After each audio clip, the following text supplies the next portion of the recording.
사실 성경험이 없는 미혼 여성들 같은 경우에는 자궁경부암 검사가 꼭 필요한 것이냐라고 물어봤을 때 그 검사가 꼭 필요하다고 생각하진 않습니다.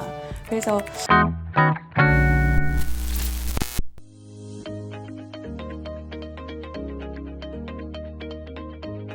사실 성경험이 없는 미혼 여성들 같은 경우에는 자궁경부암 검사가 꼭 필요한 것이냐라고 물어봤을 때 그 검사가 꼭 필요하다고 생각하진 않습니다. 그래서 보통은 이제 성경험이 있는 미혼 여성들, 그런 경우에 자궁경부암 세포 검사를 하게 되고요.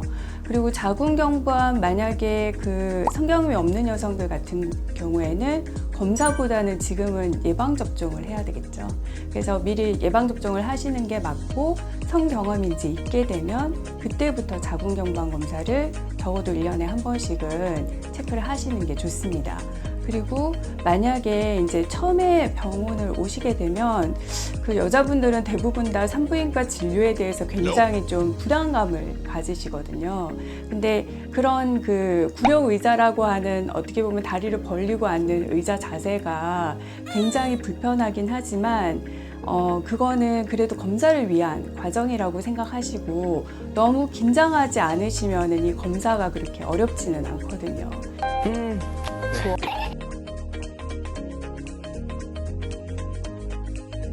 자궁경부암 검사는요, 일반적으로 이제 정기검진이라고 해서 많이 오시는데, 그래서 그렇게 들어가시면 이제 질경을 사용해가지고 질 내부에 이거를 삽입을 하게 됩니다.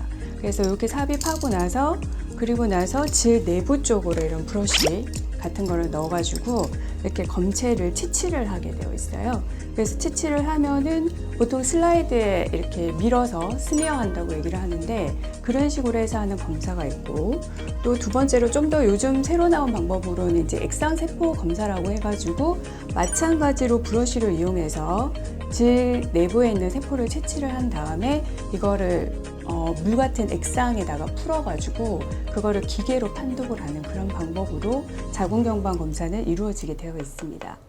성기 부분의 뾰루지는 생각보다 많이 생기거든요. 피부에 이제 털이 나는 부위에는 항상 모낭염이 생길 수가 있습니다. 이게 사이즈가 커지는 경우는 2차 감염이 일어나고 있다고 보셔야 돼서요. 그럴 때는 병원에 방문하셔가지고 치료를 받으셔야 될 것 같고요.